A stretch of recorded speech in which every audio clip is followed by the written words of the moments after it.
Hello and welcome to another edition of Hughes of the World. I am Graham Hughes, the first and so far only person to have visited every country in the world without flying, as accredited by Ripley's Believe It or Not in 2015 and by, oh yes, you asked for it, the Guinness Book of Records 2016. Pretty much the only good thing to actually happen that year, to be honest with you. Anyway, so we have been charging our way through the B countries, and today we get all the way to Botswana. So it's episode 23. Thank you so much for joining me. Thank you to Cricket Averett for dropping in a $10 super chat there. Thank you very much. I'm glad you're enjoying the show, and I'm very glad that Glasgow Kiss is hoping for the quality to be just as good as it was last Saturday when I tried to blunder my way through the history and the geopolitics of Bosnia and Herzegovina. While I seem to have sunstroke watching the video back, I might have to do that one again. But in the meantime, let's crack on. Also, something I might want to point out, I might have missed a country. I know you didn't notice it, but Bougainville Island off the coast of Papua New Guinea actually had an independence referendum last year, and I think the year before now. It's been a while, and basically 99% of the people there said they wanted to be independent. So what happens with that, I don't know, but if Bougainville does become a country, I will not only have to backtrack and do an episode about it before Bosnia, I'm also planning to head over there and see how fast I can get to Bougainville Island from England without flying. That should be a fun little challenge. I'll be like to Catherine, oh yeah, I'll be back in a month. So who have we got? We've got Pineapple Boy, who says, I know someone from Botswana, but never been there myself. Chubai saying hello. Hope you kept out the sun today, says Jeremy Carr. Yes. Well, actually, the sun stayed away from Durham today. It's been overcast all day, which is especially annoying at 11:15 when there was a partial eclipse of the sun, and all we could see from here were clouds. So not great. I think if it's the stars, then I think if it starts later than 10 minutes already, it's a win. No, it's all right. I was all prepared by 9:30 tonight. Actually, I'll have you know, Pineapple Boy. Freewheeling. Hello, Graham and fellow armchair travellers. Yes, we're stuck at home at the moment. Won't it be nice to go and travel? Akbar Ali says, I hear Botswana is a safe country. Is it a good place to go safari? It's possibly the best place in the world to go for safari, but it's expensive, which I'll come to later in the show. Akbar, they have a detective agency, that's all I know, the number one ladies detective agency, which is set in Botswana. We've got Angie Mack. By the way, if you want to make lots of money, right, and you work in the movie industry, okay, I'm going to give you this one for free. Make a film about 4 women in their 40s who are divorced and all like sex. They solve crimes in a developing nation and they sing songs of, I don't know, the Carpenters. There you go. $1 billion at the box office. I guarantee it. All right? Just make it. I'm not going to go and see it myself, but it will make a lot of money. Anyway, moving swiftly on. Evening all, how's the form, everyone? It's all good. The flag must have been easy to wonkify. It was. It's a great little flag, this. Let's talk about the flag for a moment. I'm just going to jump ahead. So the blue represents water, obviously, and the black and white represents people, or zebras. Pick one. But yeah, it's for a sort of flag that's just 3 colours. Usually I'll criticise it for being a bit boring. I quite like the Botswana flag. It feels fresh. Feels nice, and the actual colours next to each other all work. They don't have any horrible colours, like you put green and red together on a flag. Just doesn't work, trust me. But, you know, that's pretty good. It's pretty good. I like it. My mum says, hi, Graham. Hi, Mum. I'm not good at swear. No, I won't swear. I'm bored, so it's Botswana. Oh, that's a bit harsh. Richard Prosser. Botswana's a really fascinating country, as I hope you will learn. My dad worked as a civil engineer in Botswana in the 70s and reckoned it was his favourite postings out of the 20 other countries he did public works for. Andrew Wright. Yes, Andrew, I hear this a lot. The people who have been to Botswana, they absolutely love the bones of the place. They love the people who live there. They're just the loveliest people you could possibly meet, and it's just a nice place. It's great being able to come from a country that's gone through so much trauma as Bosnia last week to a country that's, you know, it's been quite lucky in some ways, especially as an African country. I'm just going down for a beer at the pub. Be right back. Okay, see you soon, Josh. I must admit, I don't know anything about Botswana. Never bothered to learn anything about it. Well, we will learn. We will learn together. And David is here. As promised, join you here. Good stuff. And David's got my book, Man of the World, which is well worth getting a copy of. It's got a copy of it here. And if you want that, head over to grahamdavidhughes.com. And there's an access there to get yourself a signed copy of the book for like 15 quid delivered, which is a little bit more than it would be off Amazon. But it means that I actually make like £3 per copy instead of like £1. So quid's in for me. Anyway, so moving swiftly on. Intro. Let's introduce you to Botswana. Botswana is one of Africa's 54 nation states, members of the United Nations. It used to be called Bechuanaland. As in, you know, there's people on the runway and they've put things on the runway and the plane is circling above and they're all looking up going, Bechuanaland. Okay, I made that joke on Hughes round earlier and no one laughed at it then. Anyway, a balloon safari could be interesting. That's something that you might have to do because there's some safari places that you can only get to by flying. But we will come to that.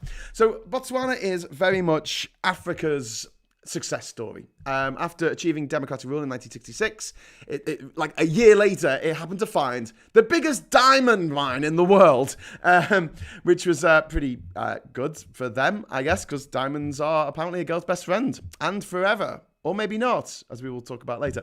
But today, the country, it has a high degree of stability, economic stability. It's got great education, great healthcare, and with the exception of South Africa, it is unequaled anywhere in sub-Saharan Africa, not just Southern Africa, but sub-Saharan Africa. The capital is called Gaborone, and when I was there, I actually catched a lift in a car, you know, a shared taxi with a couple of nuns, and they were from Gaborone. Oh yes, they were the nuns of Gaborone. It's actually the name of the chapter about Botswana in my book, Man of the World. Because, you know, what's a pun if you can't just use it again and again? Because it was awesome. I was like, oh my God, you're the nuns of Gaborone. And they were like, yeah. Anyway, so I've talked about the flag a little bit, but that's about the linguistics and the people. The English is the official language of Botswana. It used to be a British protectorate. And Tswana is the local language and the most spoken language throughout the country. But it does have 18 main tribal languages, though, which we'll come to. The population is just a smidgen over 2.3 million people, which means relative to its size, it's one of the most sparsely populated countries in the world. It's up there with like Antarctica. Well, maybe not Antarctica, it's not a country. But yeah, and the inhabitants of Botswana call themselves the Batswana with an A, Batswana. So you have a Batswana speaking Setswana from Botswana. And the people who live there are called the Tswana, which is where you get the Botswana from. So it's Tswana. Tswana. And the Tswana people, or the Setswana, make up nearly 80% of the population. The rest of them, there's the Kalaga people and the Bazawa people. They collectively make up about 14%. And then the other 7%, give or take, are the amazing named Galagadi tribe, Indian people from India, and white people, who make up, I don't know, something like 1% of the population. There's not too many white people in Botswana at the moment. All Short says, I have bots on my channel too. Andy says, I'll probably catch some of you in the chat later for 30 minutes or so. That'd be good. The flag is like the Argentine flag with a black line in the middle. It is. And no sun. There's usually a like little smiley sun in the middle. I always like a sun that's got a face on it. Let's just put a face on the sun. You don't want just a sun. That's boring. Put a little smiley face on it. 2.3 million. Get Liz just there quick. I know it's gonna be a boon. It's gonna be a boon. Think of all the things we can sell them. A balloon would be a very perfect way to send Boris away. Yes, that would be quite good. Just keep going up into the stratosphere. Yes, the board game that appeared on the front cover, was that only used for the cover? Yes, it was. But I would like to make a board game of the Odyssey in which you get around the world by answering questions, and you have, instead of having community chest and chance cards like in Monopoly, you have shipping cards and visa cards, because they're the things that either spare you on your way, is that the right word? Help you on your way, or put obstacles in your way. So you pick up a card that says, you make friends with the ambassador, move forward 3 countries, or your ship is 2 weeks late, move back 3 countries, and you've got to suss out where to go on the map. And I want to make it like a physical one, but I also want to make a digital one that you can actually have a map of the real world in it, and you can zoom in and out to go to the countries, you see, because you can't do that with a physical board. But if someone wants to develop that with me, Odyssey the game, then get in touch. Anyway, Chubbai says, I think Graham wants to hear a naval ship horns when he tells that joke. Indeed. So let's talk a little bit about the food. I never do this. I never really talk about the food of places, which is very remiss of me, and I should talk about it more, because obviously food is one of the big joys of travel. So the first thing you need to know is that these worms called mopane worms are a delicacy in Botswana. So if you like worms, you can tuck into a bowl of mopane or mopani worms, which I'm sure taste absolutely delicious. But realistically, the food over in Botswana, it's okay. Most of the sort of the traditional Botswana meals are kind of what we call sorghum porridge and maize porridge. It's not really, there's also a fungus that grows over there, and they're called the Kalahari truffles. And they were thought to be eggs of the lightning bird, apparently, but they're eaten. And they're a bit like a nut. I think they're a bit like a cashew nut, maybe. They're not huge into their culinary delights over in Botswana. It's very much handed down through tradition, many years of just subsiding off the what nature gave them, rather than setting off around the world looking for exotic spices to make their food taste better, which is what the British did for many years. Because have you tasted British food? Oh my god. Botswana's main beer is called St. Louis Special. It's a light lager, and honestly, you can just drink it, and you probably won't get drunk, because it's one. You know, like they say, if you eat celery, you burn more calories eating the celery. Yeah, you burn off more alcohol drinking the beer than you actually get from the beer. Interestingly enough, the whole beer thing actually has a big part to play in Botswanan history, which I'll come to very soon, or Bechuanaland history. Davy says, I'm going to the toilet to vomit worms. I've had witchetty grubs when I was in Australia once, which they made into like a pate. Tasted like hummus, and now whenever I eat hummus, I think of witchetty grubs. It was good. Graham, no visa passport. Use your passport on the board game. Indeed, I think I will do. Okay, so the currency is called the Pula, the Botswanan Pula.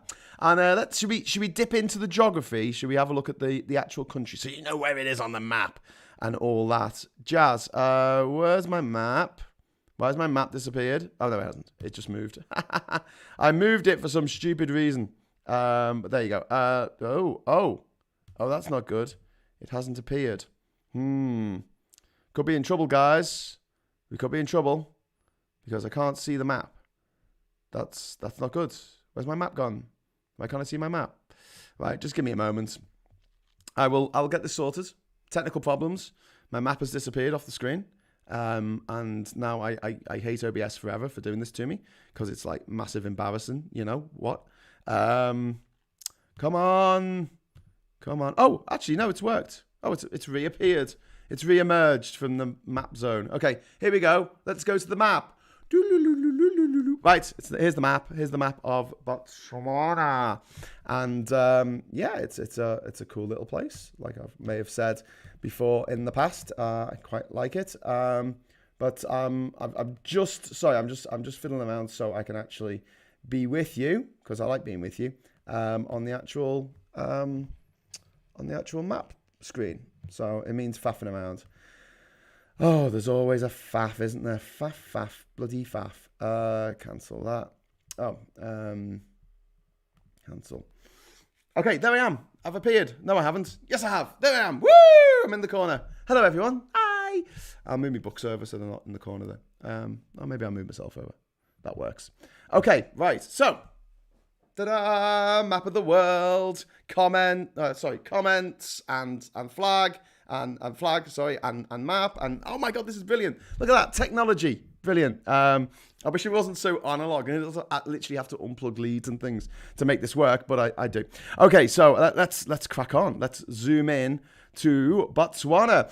So here's Africa here, and Botswana is down in the south of Africa, as you can see. Say hello to Botswana. Hey, Botswana, how you doing? How you doing? So, Botswana is bordered by four countries. It's bordered by Namibia and South Africa and Zimbabwe, and also this country up here, which is Zambia, which I always think looks like a fetus. I think it looks like a little fetus with its head up at the top here.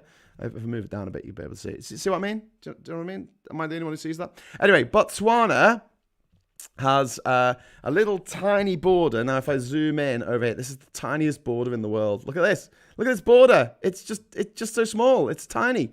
This is the border here with Zambia, which is old Northern Rhodesia. And yeah, it's only 150 meters. Only 150 meters there from one side to the other. And yeah, you can get the ferry across and go from one country to the other without having to go through Zimbabwe or, in fact, Namibia. Now, this bit here, this sandy bit here, is that's Namibia. And as you can see, they've got this massive panhandle that sticks out like a lunatic all the way out here. Isn't that mad? Like, what are you doing? Yo, Namibia, calm down. Well, the reason that is there is to allow access to this river here, which you may have heard of before, because this is the Zambezi River, and it's one of the most important rivers in southern Africa because it's navigable. So it's made into the border of many countries, and also it goes all the way through. It forms the border between Zambia and Zimbabwe, and then it runs through into Mozambique, and you can actually cross the river here at Tete in Mozambique. Oh, I stayed once. There's a couple of bridges over the river there, over the Zambezi, and then it flows out into the ocean, into the Indian Ocean, to be specific. Yeah, so that's a little Botswana there, and that's where it is in the world. And there's some really interesting geological features of Botswana if we go over to the geologically bit, and if this part of it sorts itself out. Right, there you go, Botswana. It's red because obviously it's a communist state. It's not a communist state. Over here, you look like what looks like, I don't know, a nerve ending or something. This is actually a delta. This is a delta over here. This is the Okavango Delta, and this is one of the biggest inland deltas in the world. It doesn't go out to an ocean, a sea, or a lake or anything. And this area actually fills up with water every now and again. It's supposed to be every year, but they've had a bit of a drought recently. But when it fills up with water, oh my God, like everything just teems over to this part of the country.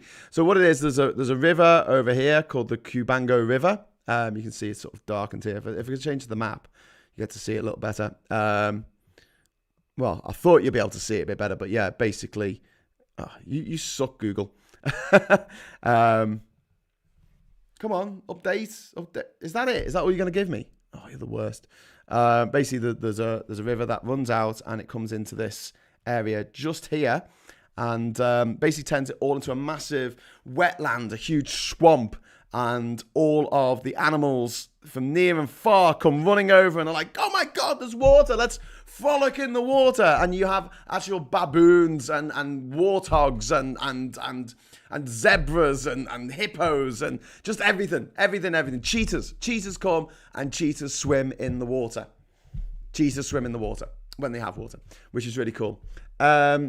The size of Botswana is approximately 582,000 kilometers squared, and just over 40% of that is pure nature, just left to nature, unspoiled. In fact, if you want to go on some safari trips, you actually have to fly to get where you want because there are no roads. Where we're going, we don't need roads. Where you're going, Botswana. Most of it is taken up, 80% is taken up by the Kalahari Desert, However, the Kalahari Desert don't expect to see sand dunes there. It's not that type of desert, and actually it has quite a significant rainfall of up to 50 centimeters every year. So for a desert, that's pretty significant.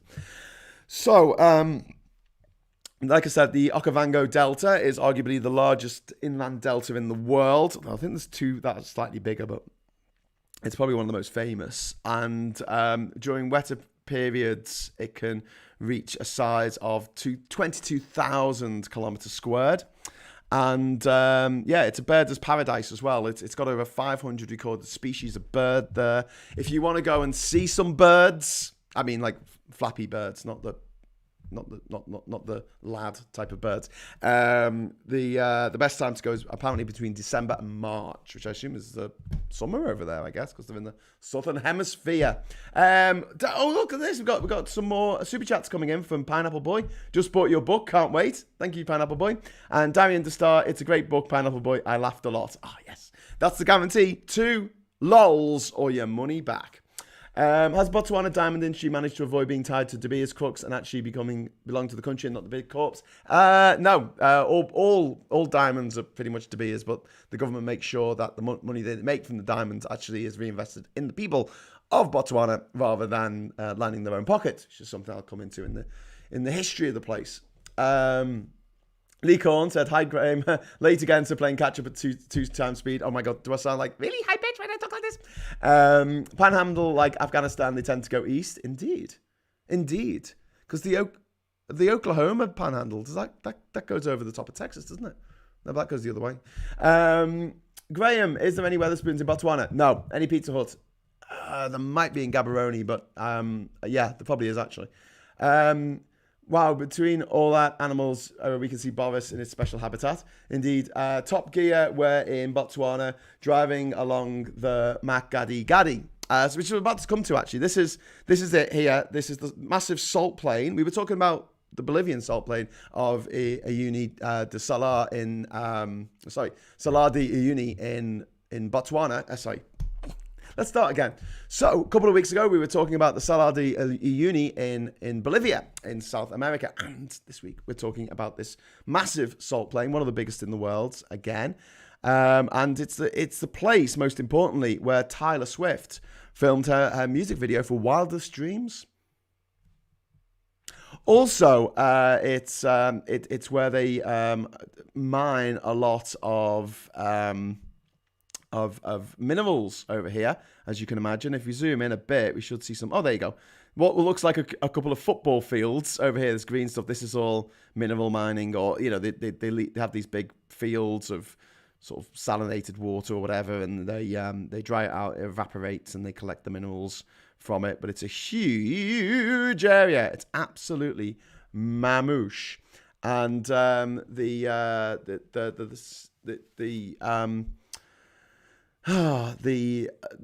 there's this area. There's actually 2 pans as well. There's also there's I don't really know how to say this, but I think it's the Nai plan, or it's got an X in it. I don't know. It's probably got a click in it.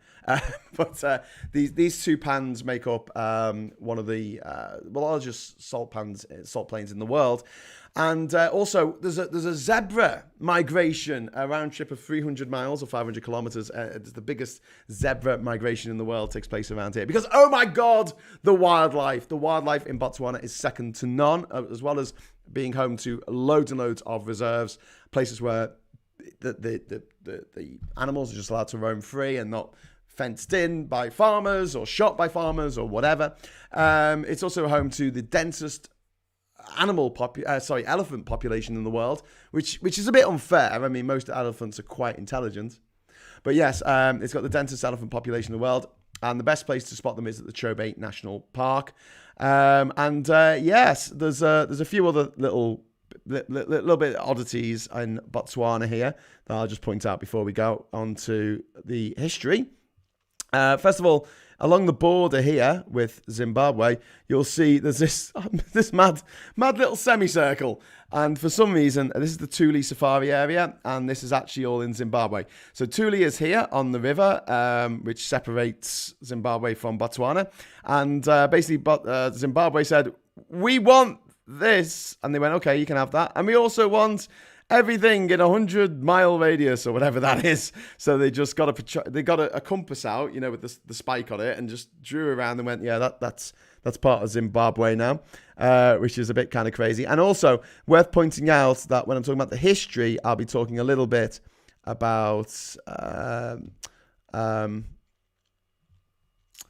what's this place? What's this place called? Hang on, I'm looking it up. Jesus, this is embarrassing. Yeah, Mafeking. I knew it wasn't what it says there because Google just hates me and puts up the wrong name for things. But yeah, Mafeking was there, and that used to be the capital of Bechuanaland, and it wasn't in Bechuanaland. It was actually in South Africa for some bizarre reason. So, a few little weird things going on there. And the other weird thing is it's got this massive straight border. And you always know when you see a straight border, you think, oh, that wasn't drawn by the locals. And it hardly ever is. It's usually drawn by invaders who turned up without being asked. And in this case, Namibia used to be Southwest Africa, specifically German Southwest Africa.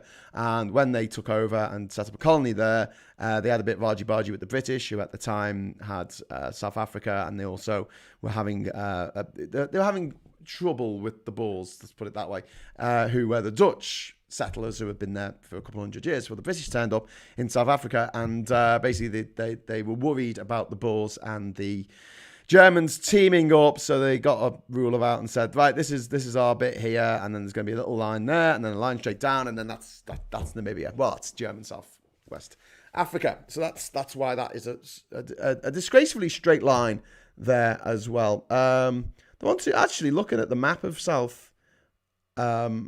Africa. There's not too many straight lines there. It's pretty good for not having straight lines. There's a few there in Angola, between Angola and Zambia. But a lot of the borders, especially around the Central African Republic, South Sudan, they actually follow rivers or natural reasons for, drawing a border to some extent. But if you go into North Africa, OVS, you notice that it's straight line city. It is just insanely straight lines. And if you head over to the wonderful Map Men, which is well worth checking out, Jay Foreman's Map Men that he does on his channel, they do a song about which country is the squarest in the world. Oh, I think I've kind of given it away there. But it's a very nice song, and it includes the name of every country in the world. Well worth checking out. So check out Map Men. Map Men. Okay, right. So I think that's enough of the map. I'm going to head back to Big Graham. Just give me 1 second. See, it looks like I'm still there, but actually I'm frozen. I'm frozen like in that movie. I forgot the name of it. Oh yeah, Frozen. And then give me 1 moment. Oh, do you know what? I didn't need to do that. That's really annoyed me. I didn't actually need to pull out the cord and put it back in again. But there you go. Right, I'm back in the room. Hello, everyone. How you doing? Big Graham. Big Graham is back. Maybe I should leave Little Graham in the corner, and I'll be Big Graham, and we can have a little conversation. Maybe we should get Little Graham like a little high pitched voice. That'd be quite fun. Anyway, so yes, going back to the comments. I hope the zebras use the crossings. Gammons in Botswana looks like a good title for a UK show. Until Life of Pi, I thought zebras sound like horses, but they go whoop whoop. Life of Pi is a great book. I really love Life of Pi, and it makes a good argument for zoos that actually look after the animals. Makes a pretty good argument for them. Not enough to make me think that we should get rid of that we should have zoos everywhere or get rid of them. Just it's a good argument. Are there dolphins? No, unfortunately, there are not dolphins. But there are in Brazil. Who is the president of Botswana? The current president is a guy called Mokgweetsi Masisi. So Masisi, and he's been president since the 1st of April 2018. And there's only been 5 presidents of of Botswana. So that's pretty cool. It's pretty cool.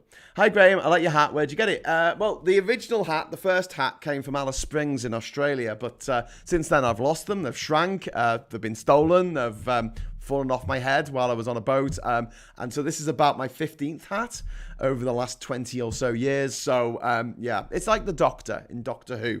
It's always the same character, but sometimes played by different actors, whatever. So yeah, that's the way I look at it. But thanks for the question. Good question. But if you want to get one, these are actually made from kangaroo hide, and you can scrunch them up and they pop back into shape, which is really cool. And they're made by a company. These ones are made by a company called Barmar Hats, and I think this is a crinkle kangaroo skin hat. I think it's called a crinkle or something, or crankle.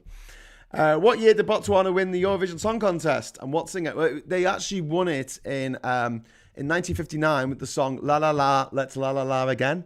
And the singer was called Kawagi. I might have just made that up. Pineapple Boy. From time to time, they can interbreed, but zebras are incredibly feral and tend to kick the shit out of the horses. Aye. Indeed. I think Boney M was formed in Botswana by the River of Babylon. Well, hang on. I think the River of Babylon was in Babylon, wasn't it? Which is now Iraq. Baghdad, isn't it? Isn't that what Babylon used to be? Where the old hanging gardens were? I don't know. Anyway, so... yeah, so if you head over to Botswana, obviously there's loads of wildlife to see. That's a big draw for the country. Also, there's a hell of a lot of history. There's a hell of a lot of history, geological history and human history, I guess. It's generally agreed that the first hominids, this upright walking apes, became established on the savannas of eastern southern Africa nearly 4 million years ago. Hope that puts it all into perspective. 4 million years ago. By about 30,000 years ago, humans in southern Africa developed organized hunting and gathering society. By then, they were Homo sapiens. And the San of Botswana, it's spelled S-A-M, but it's pronounced San, apparently it's a hard A. The San of Botswana are considered to be some of the oldest inhabitants of the world. Archaeological evidence suggests they've lived in southern Africa and probably other areas of Africa for at least 22,000 years. And about 20,000 years ago, the Tswana made significant technological progress for the Stone Age. Tools have become smaller and better designed, which increased hunting efficiency and allowed time for further innovations, artistic pursuits, and admiring the fiery African sunsets. By about 10,000 years ago, the San began producing pottery. The artistic traditions of these people are evidenced by the wonderful paintings that can be seen today in the Sodilo Hills, which are well worth checking out. There are actual cave paintings and stuff, and that's a place of Botswanan place of special spiritual significance. But the San had no knowledge of metalworking, so they remain classified as Stone Age people. Around 8,000 BC, the San came under pressure from another group called the Khoikhoi, or the Khoisan. The Khoikhoi, yeah, it was the Khoikhoi first. Also known in more recent times as the Hottentots. They shared a language group which had these distinctive click sounds, which you also hear in Zulu, in the Zulu language. A few Southern African languages have this click sound. In fact, in a few of the languages, the San languages, the Bushmen languages of northern Botswana, there are literally dozens of different sounds, different consonants made by different clicks, depending on how you click. Really, really fascinating language. And it would be like incredibly difficult to speak if you're not a native speaker. Today, those two people, the Cow and the Khoikhoi, sorry, and the San, they mixed together and became the Khoisan. And today they're found in some of the most remote parts of both Botswana and Namibia. In 2017, Botswana was home to approximately 63,500 San people still, roughly 2.8% of the country's population, making it the country in Africa with the highest population of San people. There aren't that many people still following the old ways, I guess. In recent times, the San have been controversially and forcibly relocated from their ancestral lands to new government settlements, such as New Zaid in central Kalahari in Botswana. One of the reasons that the government give is they want to give medicine and education and all this kind of stuff. But there are people who say, hang on, no, you basically want to move these people because it's not great for tourists or something. You know, there's some shady stuff going on. But it did lead to a court case, which the indigenous people actually won, and said that they shouldn't be actually relocated. This sort of went on between 1987 and 2005, so this isn't that long ago. Another group, this is back 3,000, 4,000 years ago, another group with larger body types and darker skin emerged called the Bantu.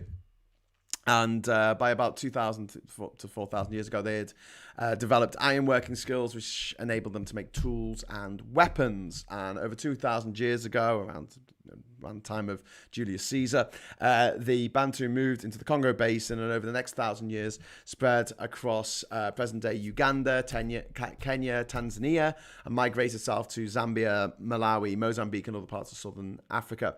The term migration refers to a sporadic and very slow spread over many hundreds of years. Actually, Bantu refers to a linguistic group rather than an ethnic group. And it actually comprises of a lot of subgroups of tribes, each with their own languages and customs and traditions and all that kind of stuff. At first, the Bantu in southern Africa apparently lived in relative harmony with the original Khoisan or San inhabitants, trading goods, languages and culture and stuff. However, as Bantu numbers increased, some Khoisan were conquered or absorbed into this more advanced group of peoples, while the remainder were pushed further and further into more inhospitable lands, becoming the Bushmen of northern Botswana that we know of today. Covering a large area of present-day South Africa, Botswana, and Lesotho, were the Sotho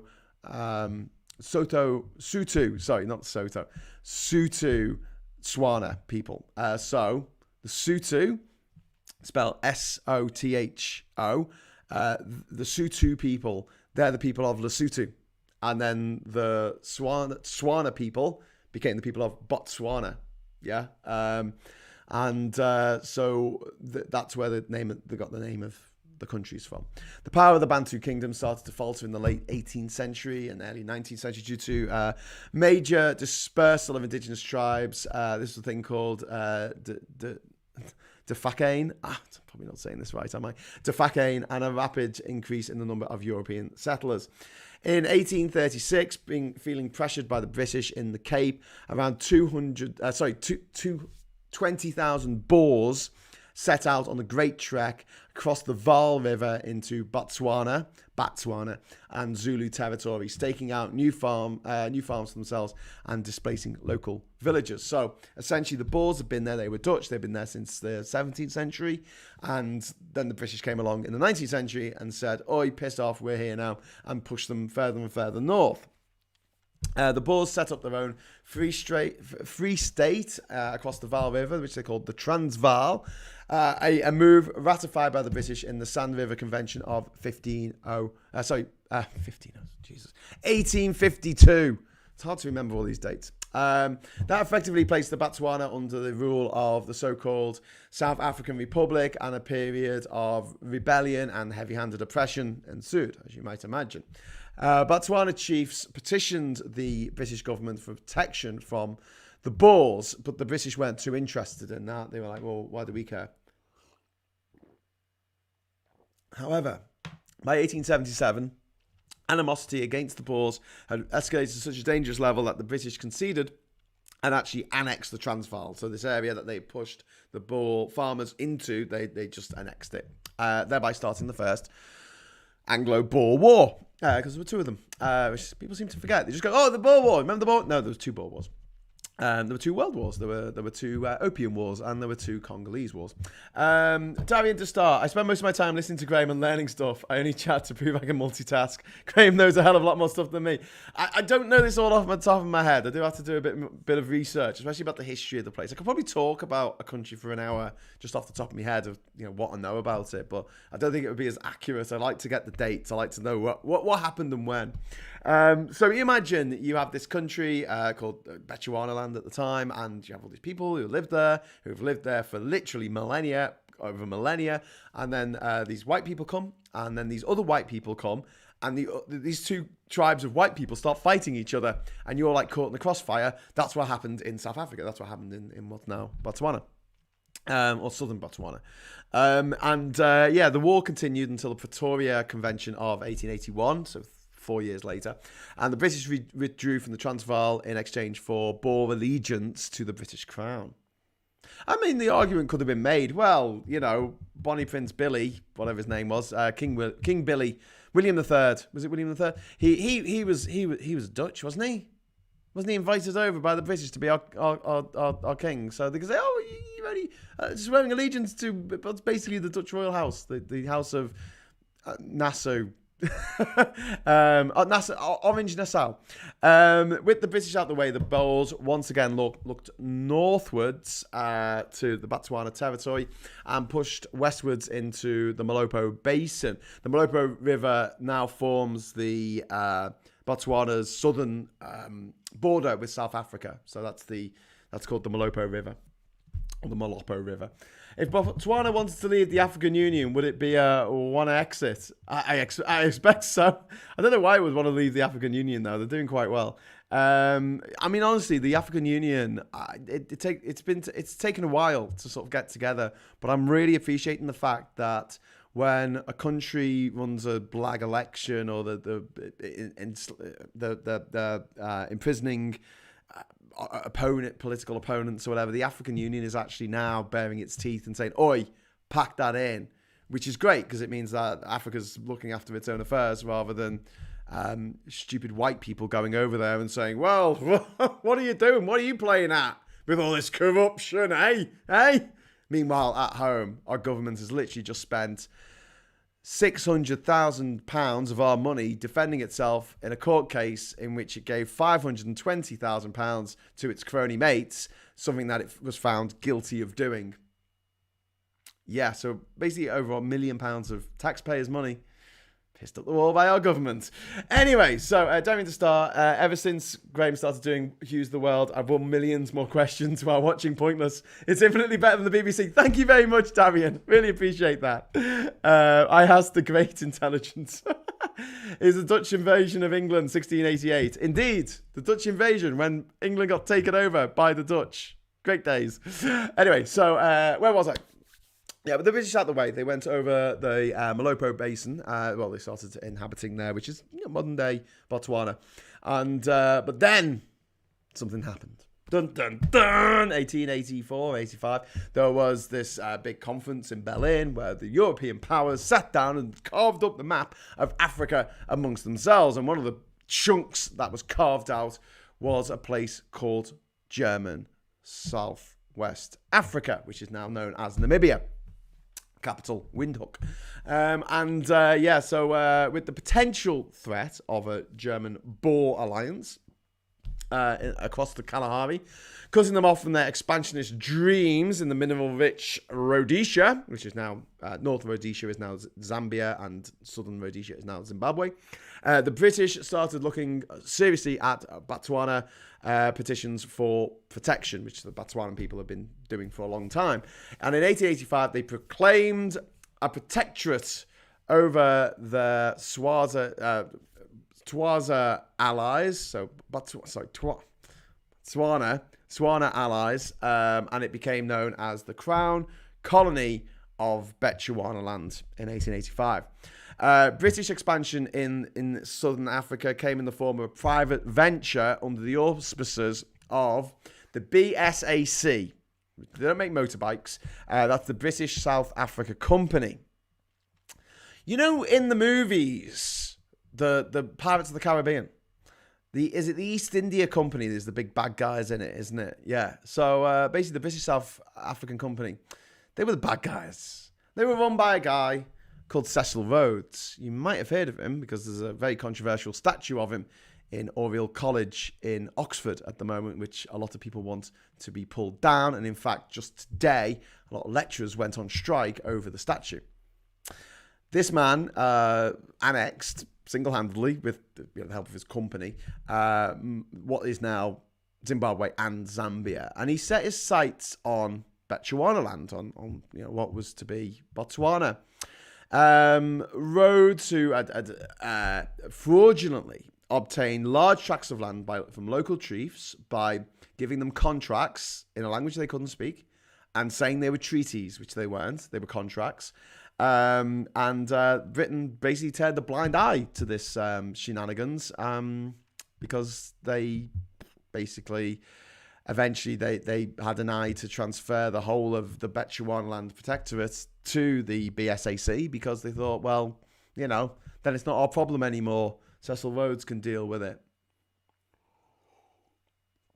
So, realizing the implications of Rhodes' aspirations, 3 Botswana chiefs called Bathion, Karma III, and Sebeli, they teamed up with a missionary, Reverend Willoughby, and they sailed to England to appeal directly to the British Parliament for continued government control of Bechuanaland, because they didn't want this guy, this not a nice guy. Try not to swear in these so I can edit them later and kids can watch them. And this not a nice guy, Cecil Rhodes. They did not want him taking over the country. They looked at what he'd done in Rhodesia and gone, oh my God, we don't want that here. Colonial minister at the time, Joseph Chamberlain, probably a relation to Neville Chamberlain, if someone wants to look that up. He said, sort it out for yourselves, and went on holiday. He said, sort it out with Cecil. Just speak to Cecil. And so the 3 tribal chiefs and the Reverend Willoughby were like, yeah, what are we going to do about this? They thought of a cunning plan. And I love this because this is more cunning than a fox that's just been appointed the professor of cunning at Oxford University. They went over to the temperance leagues in the UK at the time because there was a lot of Christian groups, temperance leagues, and they backed the devoutly Christian Karma III and his entourage, and basically, because they were a temperance movement, which was a movement to stop people from drinking, what the chiefs pointed out to these Christian groups was that if Cecil Rhodes gets his hands on Bechuanaland, he will do what he's done to Rhodesia and introduce the locals to alcohol. And the Christians went, oh, they clutched their pearls, no curtains left untwitched, and said, oh, we can't allow this. Because at the time, don't forget, a lot of people in the UK and around Europe honestly believed the bullshit that we were going to Africa to civilize the natives. Because obviously Africans who had civilizations lasting for thousands of years weren't to be trusted with their own country, and we had to come over and teach them how to do things properly. And it was all very altruistic. We weren't just there to steal all the minerals and kill them all, even though that's pretty much what we did. So there were people who knew that was what we were trying to do because they were the politicians and the business people in charge, the businessmen at the time who were like, let's make loads of money by destroying this pillaging this entire continent. And then there were people who had all the best of intentions of teaching Africans that God is great and Jesus is awesome and all that kind of stuff. They managed to get these Christian groups to back their calls for the British Protectorate of Bechuanaland to remain in place. And that led to the British media getting involved, getting behind them. And by the time that Chamberlain got back off his, Joseph Chamberlain got back off his holiday, the chorus of disapproval of allowing Cecil Rhodes to take over Bechuanaland had grown so loud that Chamberlain just went, oh, okay, fine, we'll just keep it as a British protectorate, which they did. Ceding only a small strip in the southeast, now known as the Thule Block. You know that bit on the map where I showed you where we had that big sort of semicircle? It was a bit weird. Yeah, that's Thule. So that was a part of Botswana that was given to Cecil Rhodes so he could build a railway from what's now South Africa to what's now Harare in Zimbabwe. True story. By 1899, Britain had decided it was time to consolidate the Southern African states and declared war on the Transvaal again. The Boers were overcome in 1902, and in 1910, the Union of South Africa was created, comprising Natal, the Cape Colony, Transvaal, and the Free State, with provisions for future incorporation of Bechuanaland and Rhodesia. So the idea was there was just going to be this massive, big Southern African super state made up of literally hundreds of different tribes and linguistic groups, because that sounded like a good idea. But that was the plan at the time. The Scramble for Africa was not a charity breakfast. It was really, really not. Darian said, my aged O-level geography teacher is probably cackling in his nursing home telling me, see, told you geography was fucking interesting. Indeed. Don't make me swear. Don't make me swear on these ones. I'll just leave that for the Hughes rounds. Joseph was the dad of Neville Chamberlain. Thank you for looking that up, panel boy, or you might have known it. So one useless politician follows another. They breed. These useless politicians, they breed. Don't get me started on Pitt the Younger. Steal resources, kill and enslave. Yes, that's what they did. That's what we did. That's what we did. We have to own that. We have to say, yep, we did that. We really messed up in Africa. We really, really did. And as I was saying the other day, we should really be paying reparations to these places, which I know everyone's going, oh, no, you can't believe reparations. Why would we do that? He says, well, we messed these countries up. We messed them up. We went over there. They were minding their own business. And we went over there and we messed those countries up. There's hardly any countries in the world that haven't been messed up by Europeans. You think about the map of the world. Think about somewhere like Fiji. In Fiji at the moment, there's a huge chunk of the population is Indian. Indian? Where did they come from India? What the hell? Who was that? It was because we couldn't get the Fijians to do any work, because they were like, why would we work? We live in Fiji. It's literally paradise and stuff just grows. I'm just going to sit here and drink kava with my mates. And the local drink, not the champagne. And then you've got the British come out and go, oh, you want to work? You want to get up in the morning and go to an office and have a tie and get on the bus? And they're like, no, I don't want to do that. But you got umbrellas. You have an umbrella and a newspaper, and you'll sit in front of a desk. And I don't want to do that. I just want to sit on the beach. I literally live in paradise. What is your problem? What don't you understand about we live in paradise? We've lived here for thousands of years and it's pretty damn groovy. Leave us alone. So what the British did was they moved a lot of Indian. You're not supposed to call them slaves because they weren't technically slaves. They were indentured labourers. So people who were told, oh, would you like to die of poverty in your own country? Or, hey, why not get on a boat, which you may, on a long journey, which you may or may not survive. And when you get there, you can pay off your passage on the boat by working for free for many years. Yay! And that's why the population of Fiji at the moment, there's so many Indian people who live there, and you have ethnic tension between the native Fijians and the Indians who have come over. And this has happened in other countries around the world. Guyana is one. And also Uganda, where our terrible, terrible Home Secretary Priti Patel's parents were living before they decided to give it toes, before Idi Amin threw out all the Indians out of the country. He said, you've got 3 months to leave or we'll basically kill you. Which is something that he liked doing. He did like killing people. This is a man who massacred hundreds, possibly thousands of disabled people for being disabled. Yeah, but again, British people mucking around in other countries, it hardly ever worked out well for anyone. Anyway, so, but Botswana, maybe one success story where you say, yeah, that turned out all right. So at first, Bechuanaland enjoyed an initial degree of economic independence from this new South Africa and Rhodesia bloc. However, the construction of a railway through Bechuanaland to Rhodesia and a serious outbreak of foot and mouth disease in the 1890s destroyed the transit trade. And many Botswanans were forced to go and live and work in South Africa on farms and mines. And as many as 25% of the male population were abroad at any one time. British investment and administrative development of the nation was pretty much non-existent. An absolute bare minimum. They figured that one day it will be handed over to Rhodesia or to South Africa. So the territory remained divided into 8 largely self-administrating tribal reserves with 5 white settler farm blocks. The remainder classified as crown or state lands. Similarly, the administrative capital, which I was talking about before, Mafeking, was actually situated outside the country. It was in South Africa, which I showed you on the map just before. And it remained there until 1964. It's probably one of those good quiz questions, isn't it? Which country's capital was not actually in the country? Bechuanaland.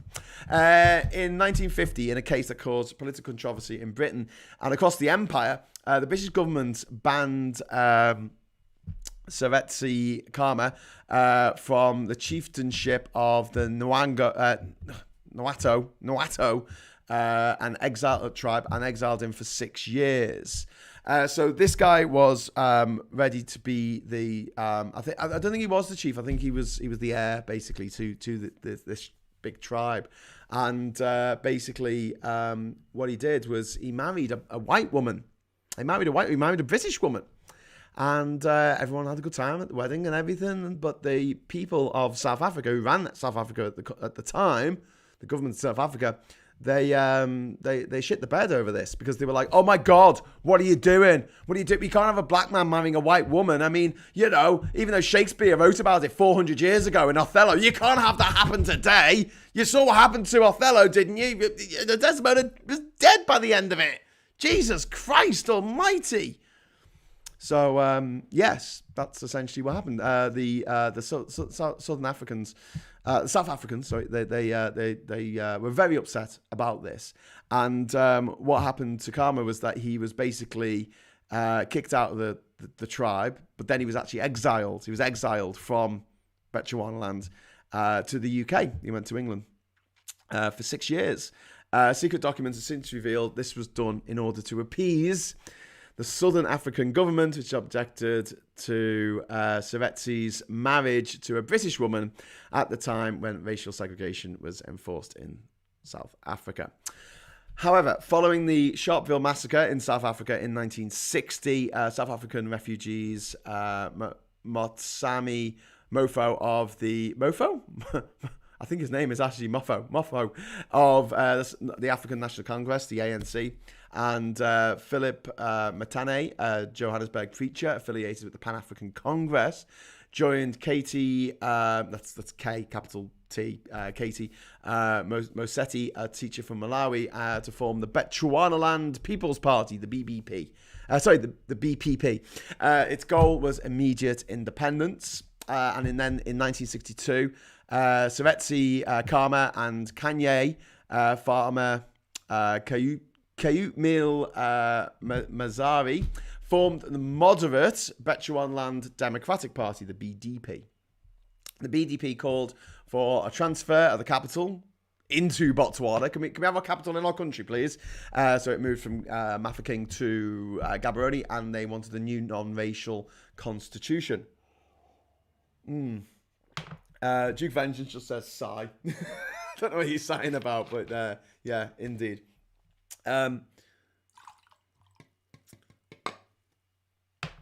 Mostly because natives didn't want to see what the Brits would steal in the dark. Yeah, indeed. Anyway, so the British actually accepted the BDP's peaceful plan for a transfer of power, and Khama was elected president when general elections were held in 1965. And on the 30th of September 1966, Bechuanaland became an independent country called Botswana, which is amazing. And they became independent and wonderful. And then a year later, they found a load of diamonds. They found so many diamonds. Oh my God! It's like you leave home, and then the next year you win the lottery. So just so you know, to put things into context, over the first 14 years of independence, they were ruled over by Khama. He guaranteed continued freehold over land held by white ranchers, adopted a strictly neutral stance towards South Africa and Rhodesia. Don't forget, at the time, in the 1960s and 70s, Rhodesia was just as racially segregated as South Africa. The last guy, was his name Smith or something, who was in charge of the place. He was deeply, deeply racist, and it wasn't until 1980 that Rhodesia finally managed to get itself a leader who wasn't some white bloke from Britain. Unfortunately for Zimbabwe, Southern Rhodesia, that person happened to be Robert Mugabe, but that's another story for 3.5 years hence, when I finally get to the last country on my list, Zimbabwe. Anyway, so the reason, of course, was Botswana's economic dependence on South Africa and Rhodesia at the time for getting goods in and out. It's a landlocked country. Difficult being a landlocked country. I keep saying this. I talked about this when we talked about Bolivia. I talked about this when we were talking about Afghanistan. When you're a landlocked country, unless you've got really good neighbours and you get on really well with them, you're a bit stuffed. So if you're Switzerland, life is fine. But if you're Afghanistan, life's a bit more difficult. You're literally surrounded by Iran, Turkmenistan, Tajikistan, China, and Pakistan. So not so easy. Not so easy for them. But yeah, for Botswana, it was politically expedient to just kind of stay neutral. But they did actually speak out against apartheid on the international stage. They did. But like the majority of foodstuffs were imported from Rhodesia and from South Africa.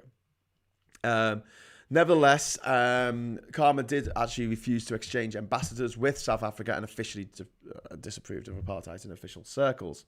Diamonds are essentially worthless. Yes, you can make diamonds. Just make them through like an industrial process, can't you? The only reason they've got so much money is because De Beers basically own all the world's diamonds because they bought all the world's diamond mines, and they make sure that the cost of diamonds is kept high by putting lots and lots and lots of diamonds, like literally millions of diamonds, in vaults in Switzerland or perhaps Antwerp. Yes, great. Anyway, David wants to know if I'm reading an auto cue. No, if I was reading an auto cue, I'd be looking straight at the camera. Obviously, I'm looking at the monitor here, which gives me your feed. Emmy Thompson, hi Gray, long time no see. Hi Emmy, how you doing? Emmy's going to be on the front cover of my next book. I'm sure of it. But we're talking about Botswana today on Hughes of the World. Which is a really fun country in Africa, which I'm going to come to about actually going there in a moment. But let's finish off the history. Where are we up to? 1980. Khama died in 1980, and he was taken over by a guy called Mazari, who succeeded him as president, and he was president from 1980 to 98, and he followed the path laid down by his predecessor and continued to cautiously follow pro-Western policies. Diamonds. Following independence, Botswana ranked as one of the poorest countries in the world with a shocking GDP per capita of below $200. Educational facilities were minimal, so that's less than $1 a day. Educational facilities were minimal, with less than 2% of the population having completed primary school and fewer than 100 students enrolled in university. And in the entire country, there was only one 12-kilometre long paved road. One road in the country. Follow the only road. Follow the only road. It's a bit like Durham. In 1967, Botswana effectively won the jackpot with the discovery of diamonds at Orapa. Two other major mines followed in 1977 and 1982, making Botswana the world's leading producer of gem quality stones, catapulting the country from a poor provincial backwater to a regional player of some substance, some muscle. Over the last 50 years, the BDP, the main party that's been in power, have managed to manage the country's diamond windfall wisely. Diamond dollars have been ploughed into infrastructure, education, health. Private businesses have been allowed to grow, and foreign investment has been welcomed. From 1966 to 2005, Botswana's economy grew faster than any other in the world. Any other country in the world. And yet, cabinet ministers and leaders have not awarded themselves with mansions and helicopters and gold-plated swimming pools and all that kind of stuff. And the president from 98 to 2008 was a guy called Festus Mogae, and he was even seen doing his own shopping, which is remarkable for African leaders. If you look at Zuma's palace, Jacob Zuma in South Africa, he built himself a palace worth several millions, while a lot of people in his country were really impoverished. Nice, thanks for that, Zuma. Let's say Ian Khama, who was the son of the original president, he became the fourth president of the Republic of Botswana from the 1st of April 2008 to the 1st of April 2018, and the current president is Mogwetsi Masisi. In last year, the year before, I've lost a year. This is because of lockdown. 2019, the Supreme Court, the highest court of the land, the High Court, whatever, it declared same-sex relationships legal, because before then they were punishable by up to 7 years in jail, which wasn't much fun. But yes, so that was fantastic. And just yesterday, because something that I should point out is that diamonds are not forever. And I said this at the start of the show. I said I'd come back to it. Diamonds are not forever. Because eventually you've dug them all up and the huge diamond finds are drying up. They've been mining diamonds for over 50 years now. Of course, they're going to dry up. But the Kalahari Copper Belt, which extends for 1,000 kilometers from northeast Botswana to western Namibia, is now just yesterday been given a mining contract for worth $496 million, so $500 million to build a new copper mine in Botswana. So, what can I say? They're investing the money wisely, unlike other countries like Nauru, I guess. On point, Graham. Thank you very much. So that's Botswana today. It's a fantastic place. I'd really love you to go and visit it. My advice is, if you just want to go and see Gaborone, fly to Johannesburg. You can get flights at the moment right now for about 400 quid less to Johannesburg from the UK. So fly to Johannesburg and then get the bus. Look, I don't mind getting the bus, but other people do. But I'm not a snob. Get the bus. 7.5 hours. There's a bus from Joburg to Gaborone. And take you over the border. You don't need a visa for Botswana. If you've got a European passport, you can just straight over the border, no problem. However, if you do want to go on safari, you do want to see the north of the country, you do want to go and see the Kalahari Desert and all that kind of stuff, you're going to have to shell out. It's really expensive. There are, as I said, some places you can't get to. There are no roads. You have to fly there. The flight is really expensive. You're only allowed to take 15 kilograms of luggage with you, and it has to be a soft bag. And once you get there, you have to stay in a lodge. And the lodges are like $300 a night for a double, at least. So it's not somewhere you can go on a backpacking holiday. If you do want to go and see animals in the wild in Africa, I would and you want a budget, I would recommend probably the Kruger National Park in South Africa, because flights to South Africa don't cost so much and it's easier to get around South Africa, and you can stay in a backpackers and then travel to the Kruger National Park. Whereas if you want to travel anywhere in Botswana where you're going to see a significant number of wild animals, you're probably going to have to pay a lot of money to do it. If you're flush, if you got a bit of wodge, by all means, go and fly to wherever you need to in Botswana and go and shoot some animals with a camera. I'm looking at you, America. No offense, cricket. So, yes. But the peak season for safaris is between June and August, which is good because it kind of syncs up with the summer holidays in the UK. And the land is mostly dry at that time, and the animals tend to congregate around the few remaining water sources. Again, the country is one of the most welcoming in the whole of Africa. I mean, look, I can't really discriminate. Loads of people, loads of countries, loads of places I went to in Africa, the people were absolutely lovely. But I think that Botswana, it's a Switzerland. It's the Switzerland of Africa. It's a place there's never been a war.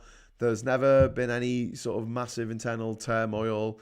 That things find a way of sorting themselves out through legal means, and it just comes across as a great little peaceful nation that has managed to weather the storm of colonialism and all this bullshit and make it through and be a success story and be a success. And look, I'm not going to say like, oh yeah, Botswana, it's the only way that any African country can be, because obviously every country's got to find its own way in the world. However, I do feel like Botswana was incredibly lucky at that point where it got independence. It had a GDP of $200 a year per person. I mean, that is, like I say, less than $1 a day to live on. And a year later, it found diamonds, which can be flown out the country. With copper, obviously that's going to have to go through Namibia to get to the port, because copper's bloody heavy. With any other commodity that is being dug up or whatever in Africa, generally speaking, you can't fly it out Whereas a little tiny bag of diamonds, you can just put them in your pocket and it could be worth £1 million.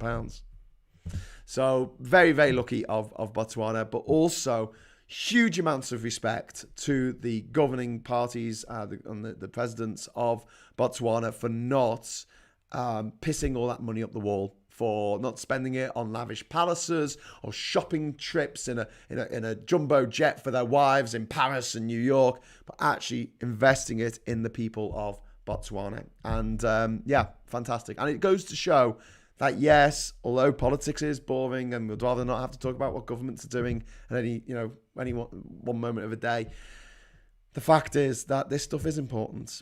The way that a government treats its people, the way that a government governs a country echoes through the generations. And if a government is good and sensible and clever, then that country can really prosper. If you're stuck with a government which is at once stupid and vicious, like what we have in the UK, we're going to suffer for a long time as a result.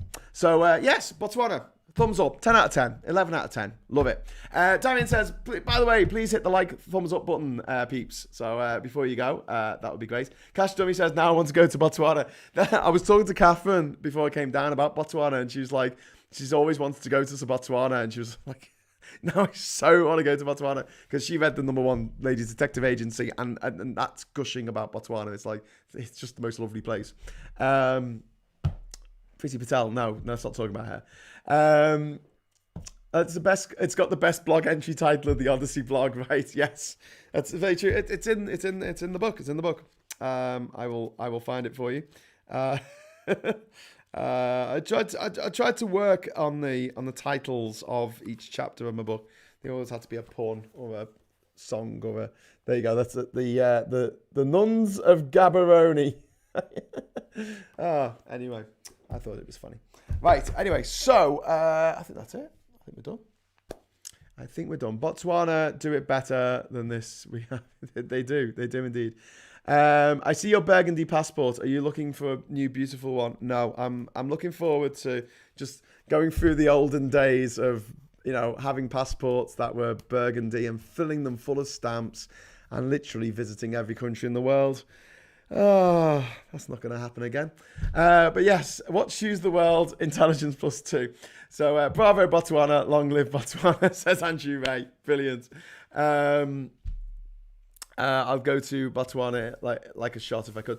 David saying Botswana is a bit homophobic. I think that there is still that problem in Africa, but to be fair, gay marriage was only made legal less than a decade ago in the UK, and the fact that it's not illegal to be gay there anymore is a step in the right direction.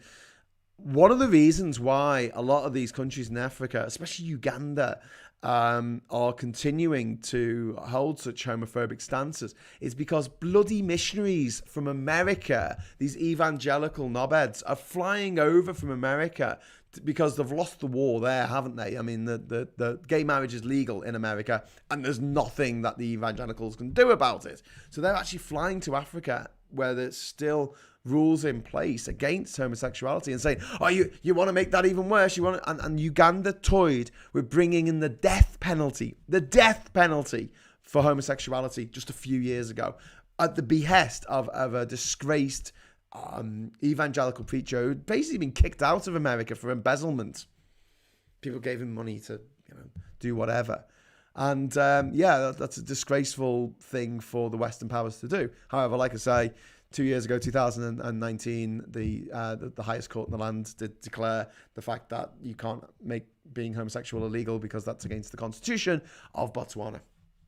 Damien Star says, there's a lot less homophobic than many other places in Africa. It's not great, but as a gay man, I still feel safer in Botswana than in many other places.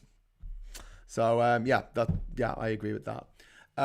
Saw Boris on the television, anger plus 5,000. Don't watch the telly. Watch Hughes the World instead. Watch Maximilian and All Shorts and Bowler Hat Man and Phil Morehouse, and we'll keep you entertained and informed. And you won't have to watch Boris Johnson, unless you watch my show on Wednesdays when for some reason I try and commentate on Prime Minister's questions. It's just me going, why don't you say this? Anyway, we'll be safer in San Francisco. Indeed we will, David, indeed we will. That's why we should all go west, as in the original Village People go west, not the updated Pet Shop Boys go west, which is all about the breakup of the Soviet Union. Okay, so thank you very much for watching. Thank you so much for the super chats. If you want to drop in a super chat before I go, that would be amazing. If you've learned something today, this is like busking, isn't it? Instead of singing a song, because I can't sing, I'm telling you about different countries around the world, and I hope I'm selling them. I hope that I sold Bosnia last week, although I was half dead doing that show. I don't suggest you watch it, but although the horrors that have happened in the past in Bosnia have now all come to an end pretty much, but the country itself is absolutely beautiful. I really recommend it. Any anecdotes about your time in Botswana? I know it was only a border hop. Well, no, Adam. I mean, the only thing I can say about it is I shared a vehicle with the nuns. That's my story about Botswana. But I knew how expensive it was, and I thought, you know what? I will come back. I will come back to this place, and I will properly explore it once I've made lots of money, which at the time I didn't think would be so far off. But here we are, 10 years later, 12 years. Here we are, 12 years later, and I'm still, saying, hey, super chats, they sound really good. So if you would like to support me through Patreon, head over to patreon.com/thatgingerscouser. Alternatively, now you can become a YouTube member, which is very exciting. I will return tomorrow at the ungodly time of 1 p.m. and I will be joined for the first time by another human being in real life. I'll be joined by Ben Chambers of the 16 Million Rising podcast. Oh, thank you, Lee Corn, for the £5 top up of the beer fund. I've got to go to the supermarket in the morning, get some beers in. We're going to the pub. We're going to the pub. Oh, yeah, that reminds me. We're going to the pub. So we're doing our first live pubcast from a pub. Forget everything's set up in time.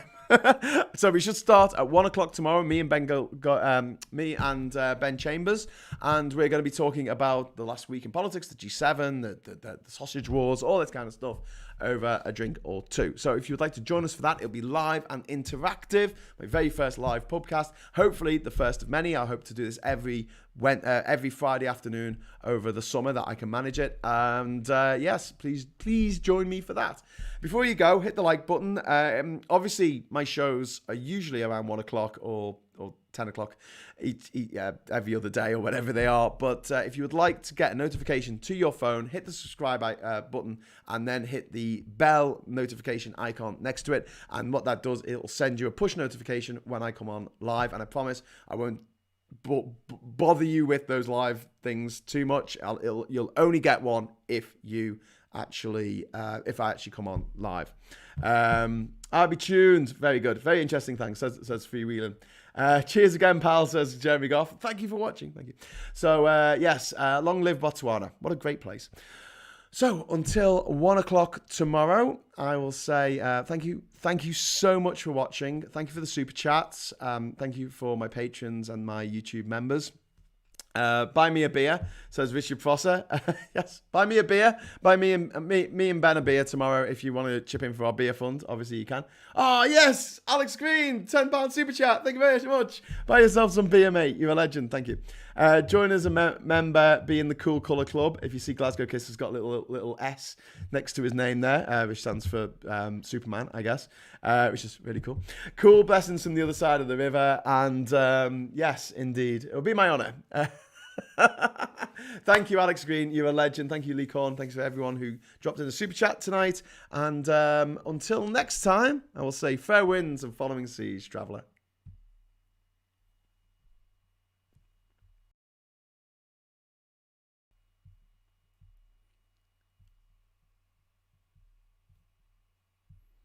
Oh yeah, sorry. Hi, Adam. Brazil. Brazil, we're going back to South America. We're going to Brazil next week. Next week, Brazil. Okay, so Brazil is next on Hughes the World. Sorry. Okay. I'll just go now. So, bye.